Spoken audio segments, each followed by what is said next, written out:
झावरिया Sargodha university में 10वीं convocation का आगाज़ हो गया, जिसमें पोजीशन होल्डर तलबा व तालिबात ने असनाद मेडल्स तकसीम किए। कॉन्वोकेशन में 29,456 तलबा व तालिबात को डिग्रियाँ तफवीज़ की जा रही हैं। कॉन्वोकेशन में chairman higher education commission Islamabad professor doctor Mukhtar Ahmed और vice chancellor professor doctor Qaiser Abbas भी उनके हमरा मौजूद थे।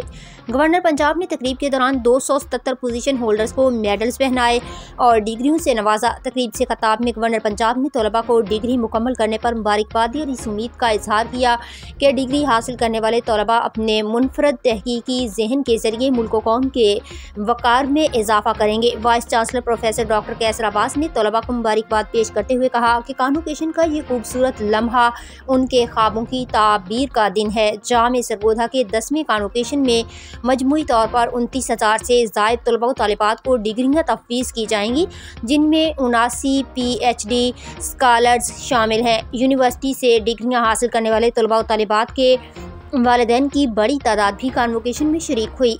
20 साल कबल मार्च वजूद में आने वाले सरगोधा यूनिवर्सिटी ने मुख्तसर अरसा में तालीम और तहकीक के शोबा में फ़कीदुल मिसाल कामयाबियाँ समेटी हैं।